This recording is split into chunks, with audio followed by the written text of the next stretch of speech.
ऐसा मुल्क जिसकी दो फौजें आपस में टकरा गई। आज हम बात कर रहे हैं सूडान की। ये जंग 15 अप्रैल 2023 को शुरू हुई जब मुल्क की दो कुव्वतें सूडान आर्म फोर्सेस SF के सरबराह जनरल अब्दुल फातह अल बुरहान और RSF के लीडर जनरल मोहम्मद हमीदी आमने सामने आ गए। अब आप सोच रहे होंगे कि ये RSF है क्या और इसका मकसद क्या है। ये समझने के लिए तारीख पे नजर डालना जरूरी है। उमर अल बशीर, जिसने सूडान पे 30 साल हुकूमत की, 2013 में उमर अल बशीर ने एक फोर्स बनाई, रैपिड सपोर्ट फोर्सेस यानी RSF।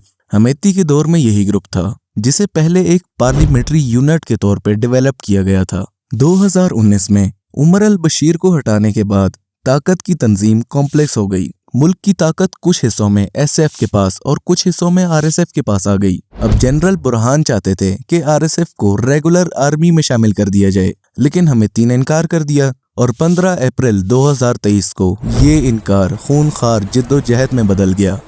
2023 से लेकर अब तक 1.5 लाख लोग मारे जा चुके हैं। 1.5 करोड़ मुसलमान इस वक्त बेघर हैं और मरने वालों में ज्यादा सुन्नी मुस्लिम शामिल हैं। जुल्म की इंतहा तो ये है कि बच्चे जिंदा दफनाए जा रहे हैं, औरतों को जलाया जा रहा है। अल-फशीर के इलाके में लोगों के पास खाने को कुछ नहीं। लोग इस वक्त जानवरों की खुराक खाने पर मजबूर हैं। अब बात करते हैं कि ये दो मुसलमानों की फौज आपस में लड़ क्यों रही हैं।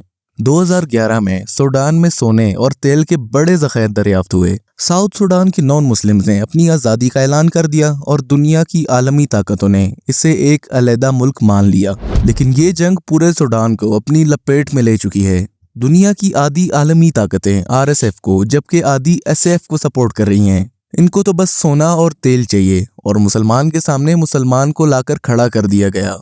आज हमें रील्स, सियासत और फिरका वारियत जैसी चीजों पे लगा दिया गया है और हमें पता तक नहीं कि दुनिया के मुसलमानों के साथ हो क्या रहा है। लोग छोटी छोटी और बेमकसद बातों पे एक दूसरे के साथ लड़ रहे हैं। इस बात पे मुझे अल्लामा इकबाल का एक शेर याद आ गया।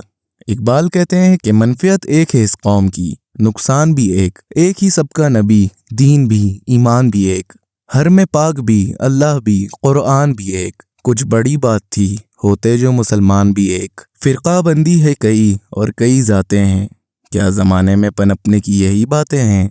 ये वक्त है आवाज़ उठाने का और मुसलमानों के अमन के लिए दुआ करने का और सबसे बढ़कर एक होने का। इस वीडियो को शेयर करें ताकि मुसलमानों तक ये बातें पहुंच सकें। अगर आपको ये वीडियो ज़रा भी इंफॉर्मेटिव लगी तो चैनल को सब्सक्राइब ज़रूर करें।